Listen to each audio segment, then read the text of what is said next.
Lepo pozdravljeni, spoštovane občanke, spoštovani občani. Danes poteka javna obravnava dopolnjenega osnutka sprememb in dopolnitev občinskega prostorskega načrta iz kulturne dvorane v Sevnici. Sem Roman Perčič, vodja oddelka za okolje in prostor in bom vodil omenjeno obravnavo. Zaradi spremenjenih razmer poteka javna obravnava preko povezave na občinskem Facebooku. Morda za začetek, občinski prostorski načrt je krovni prostorski akt, zelo pomemben na področju prostorskega planiranja. Zadnja sprememba občinskega prostorskega načrta je bila v letu 2012 in zaradi takih in drugačnih sprememb v prostoru smo pred leti ponovno pričeli z spremembami občinskega prostorskega načrta. Morda toliko za uvod, bi k besedi povabil gospoda Srečka Ocvirka, župana občine Sevnica. Izvolite. Dober dan, lepo pozdravljeni, spoštovane občanke in občani, podjetniki, vsi zainteresirani za to obravnavo. Tekoče delo oziroma tekoče sprejemanje prostorskih aktov je ena od prioritet in pomembnih nalog občine Sevnica. V tem primeru obravnavamo tretje spremembe občinskega prostorskega načrta. Lahko izpostavim, da je v teku več sprememb občinskega prostorskega načrta, vendar ta sprememba je bistvena in najširša, ki jo vodimo, kajti vključuje največ pobud občanov trenutno v tem prostorskem aktu, v tem občinskem prostorskem načrtu. Javna obravnava, kot je današnja, ni običajna javna obravnava. Možnosti je bilo več, da za nedoločen čas odmaknemo to javno obravnavo in zadržimo proces sprememb občinskega prostorskega načrta. Meni se ne zdi to ugodno, odgovorno, kajti čas za odmik take javne obravnave je nedoločen. Današnja sodobna tehnika pa omogoča, da vse procedure in postopke opravimo na primeren način tudi na daljavo in zgolj srečanje, fizično srečanje ni bistven pogoj. Javna obravnava je odprta en mesec, tako kot je določeno. Obveščanje o razgrnitvi predloga je zelo intenzivno, zato verjamem, da bo vsakdo, ki je zainteresiran, pridobil informacijo, da je to sedaj ta čas. Hkrati pa so sodelavci na občini Sevnica odprti za sprejem pobud, ki morajo biti pisne, vendar je možno tudi, da se dajo na zapisnik na sami občini Sevnica. Na tak način, s takim pristopom, lahko opravimo to javno obravnavo, nadaljujemo postopek sprememb občinskega prostorskega načrta, kajti na tak način tudi sledimo potrebam tistih, ki jih imamo vsi v prostoru, po spremembah in dopolnitvah. To je naš cilj. Vse bolj postajajo spremembe občinskih prostorskih načrtov zahtevne, kompleksne in če aktivno delamo na teh projektih, sledimo potrebam v prostoru in upoštevamo merila stroke in nekako smo pri tem odgovorni, družbeno odgovorni, je to zelo pomembno. Verjamem, da bo današnja obravnava nek mejnik v tem COVID času, ki prinaša drugačno možnost, bi pa pozval tiste bolj vešče elektronskega komuniciranja, da pripomorejo tistim, ki so nekoliko manj vešči, pa si želijo take komunikacije, vendar za tiste, ki niso ali pa niste tako vešči elektronskega komuniciranja, so na razpolago klasične poti, telefon, tudi druge poti, pa tudi osebni stik, še toliko bolje, če je napovedan in so sodelavci tudi v takih primerih dostopni za pogovor. Hvala in prijetno spremljanje tega pomembnega dogodka za prostorske planiranje. Hvala. Hvala, gospod župan. Jaz bi v naši sredini pozdravil predstavnico Ljubljanskega urbanističnega zavoda, ki je izdelovalec sprememb in dopolnitev občinskega prostorskega načrta številka 3. Med nami je Petra Vertelj-Naret in jo prosim, da predstavi spremembe in dopolnitve SD OPN 3. Izvoli. Najlepša hvala za besedo in povabilo. Najprej vas pozdravljam v imenu vseh izdelovalcev v našem podjetju, ki sodelujemo pri teh tretjih spremembah občinskega prostorskega načrta. Odgovorna prostorska načrtovalka je Karla Jankovič in potem seveda vsa ekipa. Sama bom pa danes poskušala nekako izluščiti bistvene stvari, ki jih prinašajo te spremembe in dopolnitve občinskega prostorskega načrta. Najprej nekaj o razlogih za pripravo. O tem je nekaj že bilo besed. Občina se seveda mora odzivati na razvojne potrebe tako svoje lastne občinske, kot tudi na razvojne potrebe občanov. Zato zbira pobude za spremembe in dopolnitve občinskega prostorskega načrta tako rekoč neprenehoma. In ko smo zaključili z drugimi spremembami in dopolnitvami leta 2018, je bilo takih pobud že kar nekaj. In tako smo vedeli, da bo treba seveda ponovno spremembe in dopolnitve in se na te ustrezno odzivati. Poleg razvojnih projektov so tukaj seveda tudi nove ugotovitve, nova usklajevanja, nove strategije, ki jih sprejema tako občina, kot smo jih dolžni prenašati tudi z državne in seveda mednarodnih ravni. Potem je pa še en pomemben razlog, zakaj smo šli v spremembe, ker smo v prejšnjem postopku ugotovili, da nekaterih sprememb v območju, ki se urejajo z državnim prostorskim načrtom na Savi, brez sklepa vlade ne bomo mogli sprejeti. Zato smo v tem postopku tudi pridobili soglasje Vlade Republike Slovenije za spremembo v območju tega državnega prostorskega načrta. Kot sem omenila, tukaj so tudi seveda se odzivamo na strategije, prav tako pa na predpise državne in splošne smernice nosilcev urejanja prostora. To so tisti nosilci, ki vstopajo tudi v postopek sprejemanja in sprememb občinskega prostorskega načrta.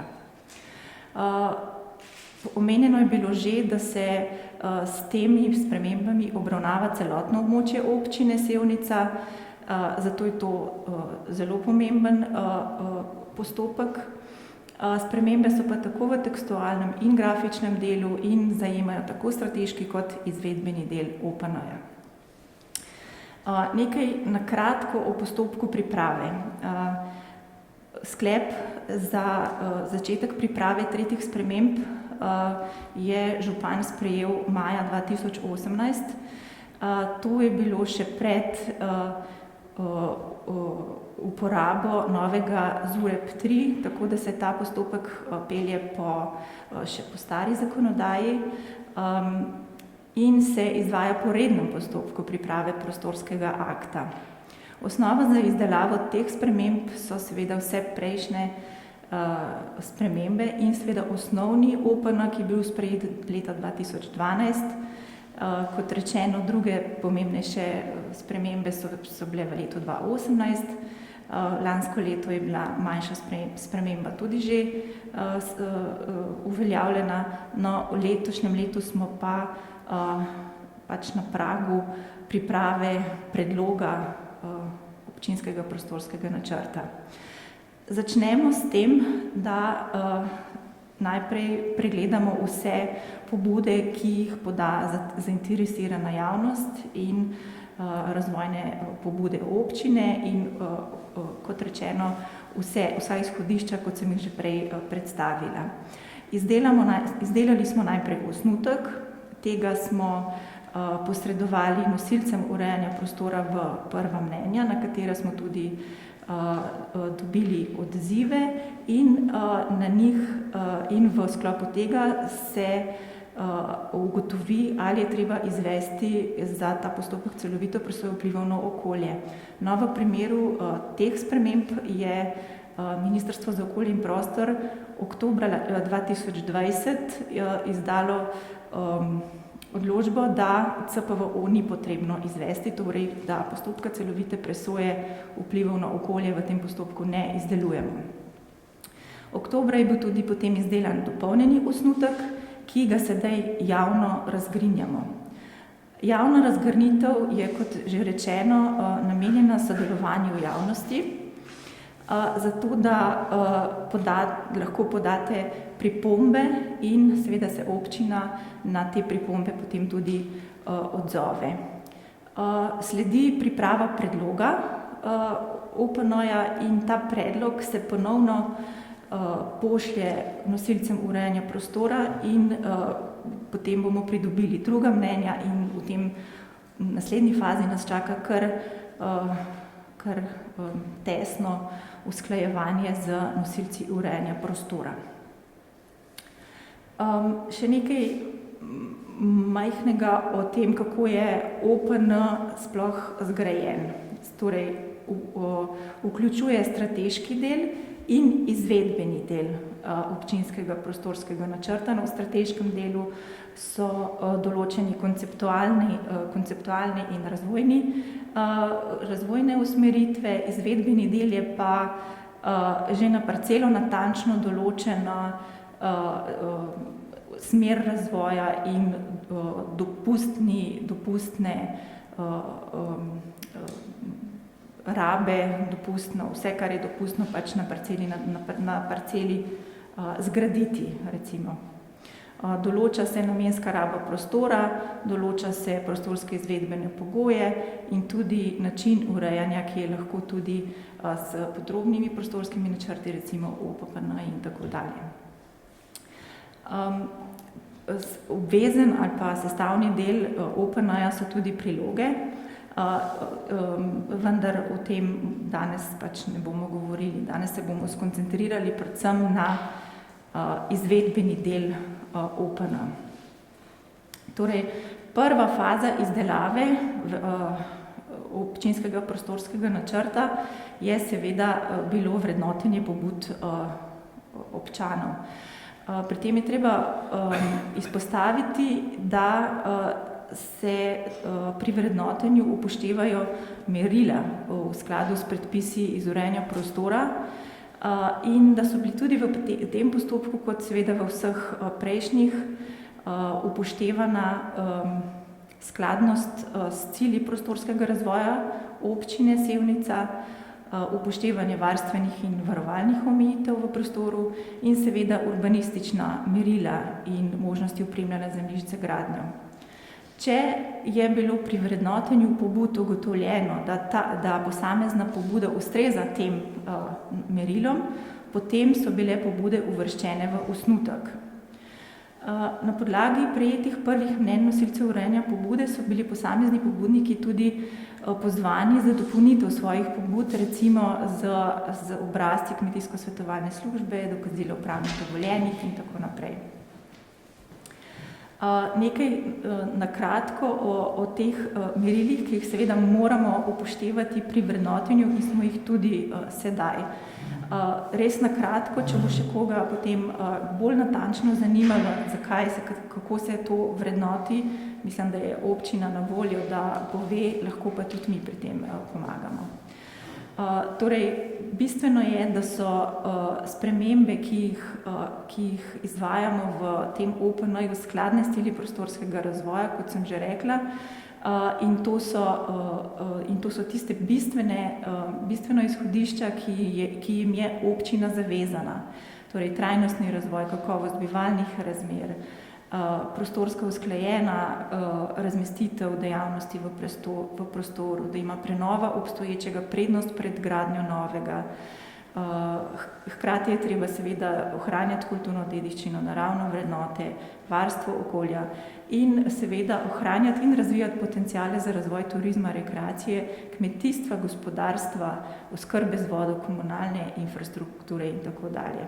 Glede varstvenih in varovalnih omejitev jih zelo dobro poznamo, mogoče samo na kratko.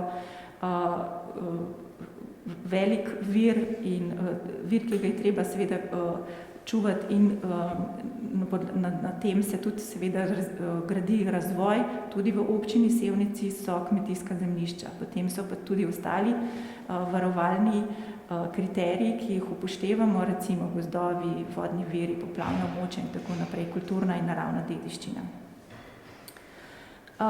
Pomembno za razvoj občine so usmeritve iz strateškega dela, ki jih seveda tudi v izvedbenem moramo upoštevati. Za območje za bivanje je usmeritev, da se poselitev predvsem razvija v obstoječih naseljih, vendar pa za razvoj kmetijske dejavnosti in razvijanja podeželja omogočamo razvoj tudi razpršene poselitve, vkolikor sledi prej naštetim kriterijem. Območja za gospodarski razvoj niso le v proizvodnih dejavnostih, ampak vidimo v občini Sevnica tudi pomemben razvoj podjetniške infrastrukture na podjetniškem, na obrtništvu, za razvoj posameznih panog, obstoječih, vezane na obstoječe gospodarske obrtne dejavnosti in kmetijstvo.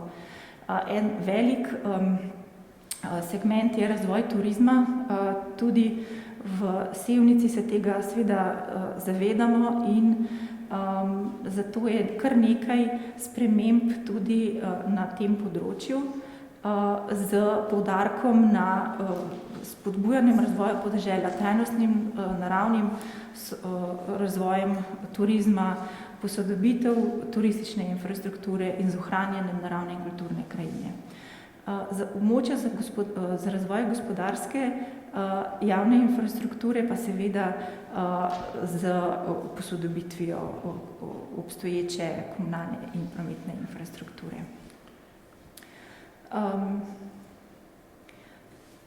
Torej, poleg teh splošnih kriterijev za obravnavo so bili kot osnova za spremembe tudi pridobljene strokovne podlage.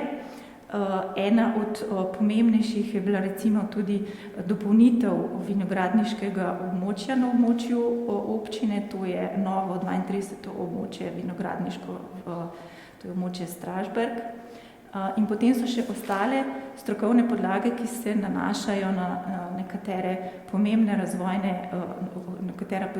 razvojna območja, recimo širitev kapacitet za Impolco, za recimo na Lisci, potem je Ribiški center Brest, potem je tudi seveda upoštevanje celostne prometne strategije, hkrati se je pa tudi posodobil urbanistični načrt Sevnice in Karmelja. Kot omenjeno že prej, v tem postopku smo pridobili sklep vlade za poseganje v območje državnega prostorskega akta, in sicer na teh 6 lokacijah, kot jih prikazujemo gor na sliki. V nekaterih primerih gre čisto za uskladitve namenske rabe z dejanskim stanjem, pri nekaterih gre pa tudi za neke nove razvojne pobude, za katere smo pač, kot rečeno, pridobili pozitiven sklep. Če zdaj samo na kratko še povzamem glede tega vrednotenja pobud. Vrednotili smo skupaj okoli 450 pobud, kar velik procent od tega je bil upoštevan.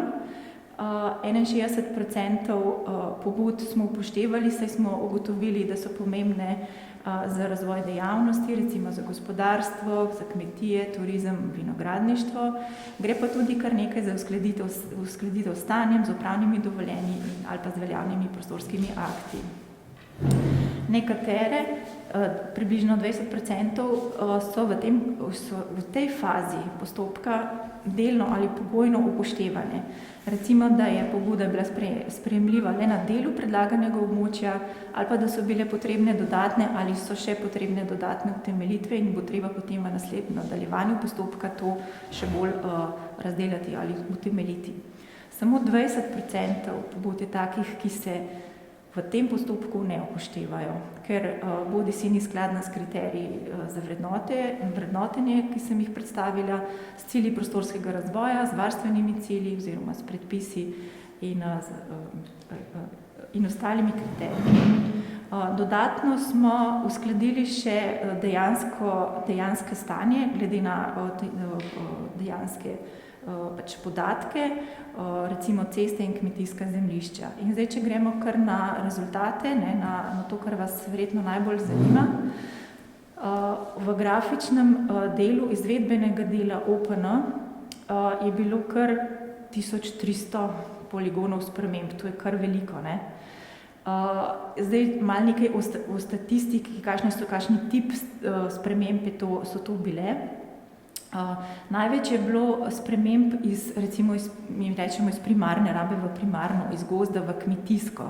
Gre za to, da so se uskladile dejanska raba, tam, kjer je recimo že zdaj kmetijstvo in smo imeli v namenski rabi narisan gozd, no to smo zdaj spremenili v kmetijska zemljišča. Poleg tega so bile spremembe narejene tudi zaradi odločb o krčitvah gozdov.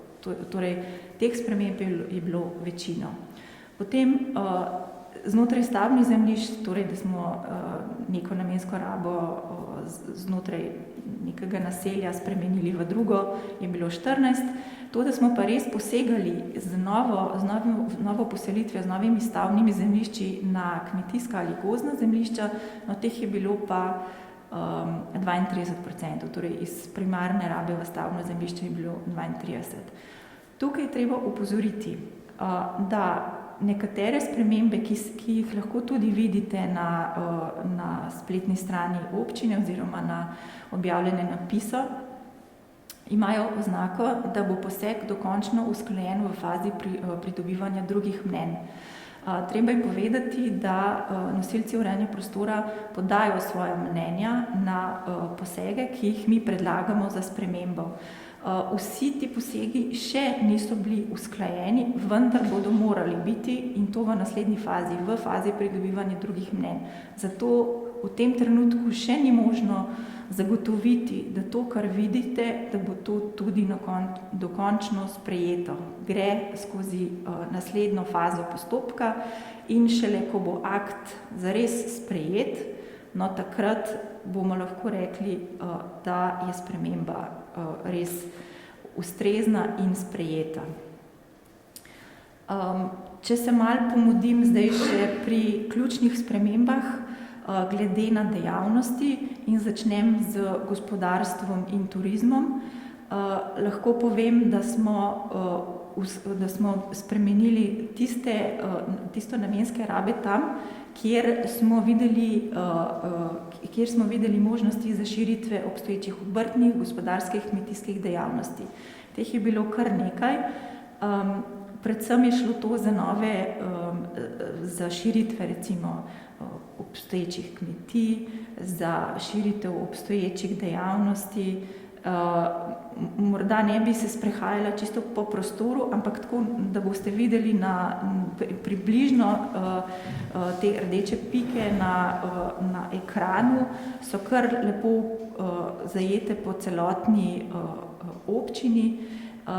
Poleg teh gospodarskih možnosti pa smo dali možnost razvoja tudi turističnih dejavnosti z širitvijo recimo možnosti razvoja turistične kmetije obstoječe ali za novo dejavnost, površine za šport in rekreacijo, igrišče za piknik prostore, postajališče za avtodome, recimo tudi ob Savi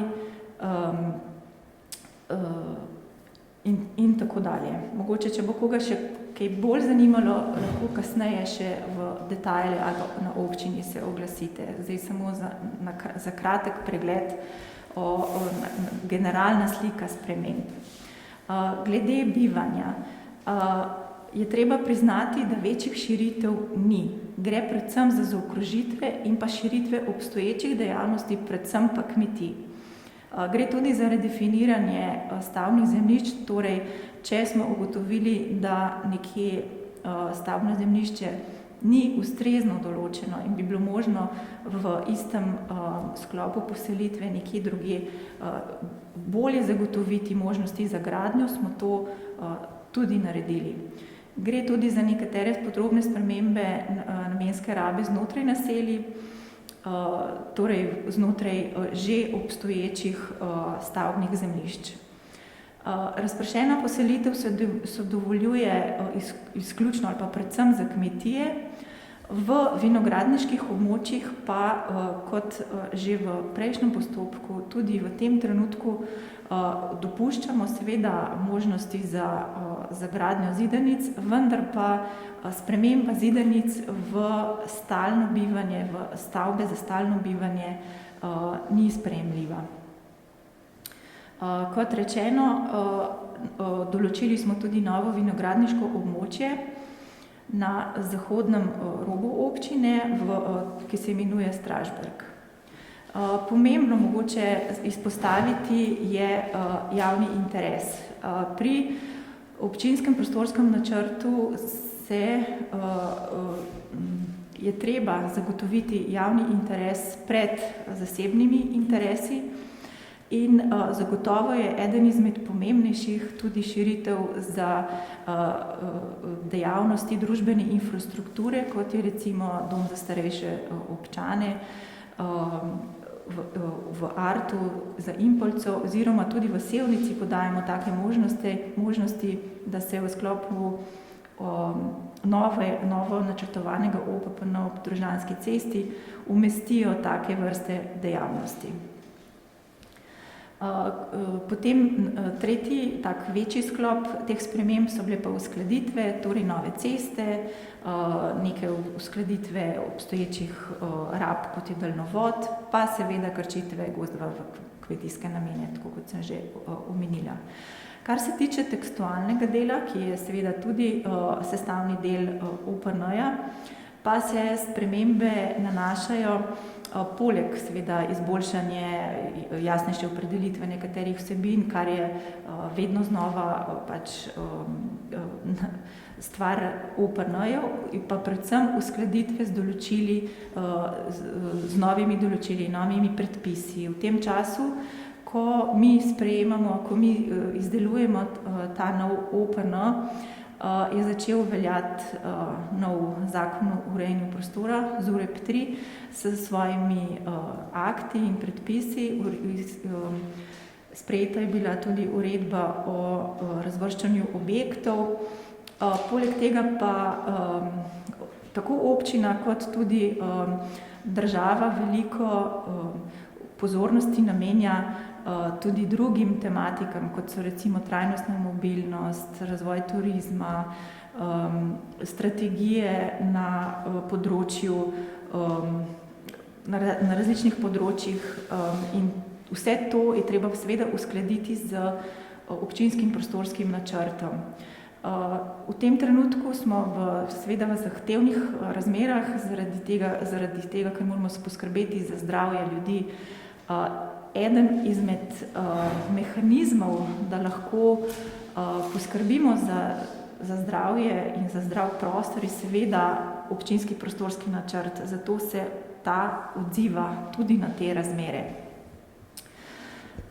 Potem so še nekatere druge uskladitve, ki jih pač moramo opraviti, da se uskladita in strateški in izvedbeni del s tekstualnim in z grafičnim delom, in potem so seveda tisti sprejeti OPPN-ji, ki se tekoče izdelujejo tudi v občini in jih mi seveda tudi uskladimo potem v OPN-ju.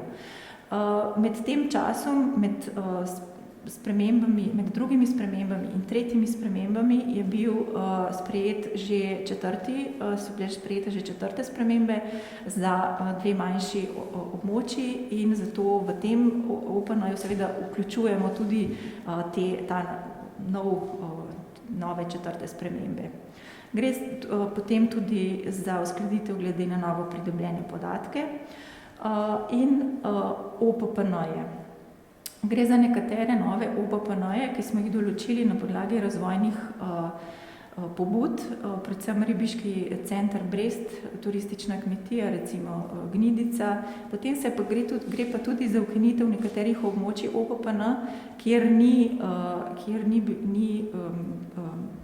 te možnosti ali pa te pobude več za razvoj turizma in se recimo kmečki turizem spreminja v kmetijo v Čelovniku. Potem gre pa tudi za dopolnitev usmeritev v območjih, ki se urejajo z OPPN, kot že prej omenjena ob Dovžanski cesti. Dopolnjujemo to usmeritev, da se lahko seveda v tem območju za potrebe institucionalnega varstva starejših oseb zgradijo tudi take stavbe. Na koncu še dopolnitev izgraditev priloge 1. Vsi tisti, ki ste seznanjeni s tem, kako je OPN sestavljen in odlok. Del odloka je tudi preglednica EUP s podrobnejšimi prostorsko-izvedbenimi pogoji, ki še bolj natančno določa pogoje za gradnjo na posamezni enoti urejanja prostora. Tudi ta se je posodobila na podlagi vseh prej naštetih razlogov. Torej na koncu, da zaključim, tole je zdaj samo ena faza, ali pa bi rekla najpomembnejša faza sprejemanja in izdelave občinskega prostorskega načrta. Čaka nas seveda še izdelava predloga na podlagi pripomb in usklajevanje z nosilci urejanja prostora v fazi pridobivanja drugih mnenj.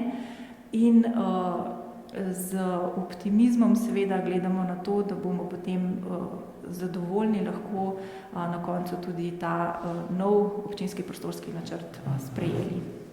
Najlepša hvala. Hvala, Petra. Morda bi na kratko ponovili določene postopke. Danes je javna obravnava.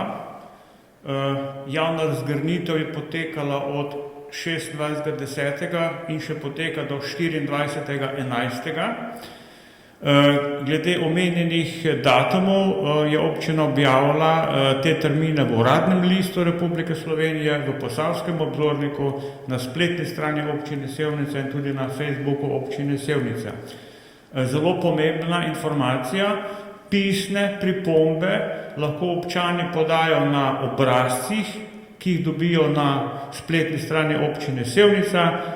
Še bolj mogoče pomembna informacija, pa da pokličejo na občino Sevnica, gospoda Simona Ivanška, ponovim številko 07 81 61 266 in se osebno oglasijo in mislim, da je ta informacija zelo pomembna. Ponovimo, 24. november je dejansko do vključno 24. novembra so možne pisne pripombe in dejansko nadaljujemo postopek spremembe dopolnitve OPN številka 3, kakor jih je omenila gospa Petra. Lepo pozdravljeni iz kulturne dvorane v Sevnici. S tem zaključujemo javno obravnavo sprememb in dopolnitev občinskega prostorskega načrta številka 3. Hvala.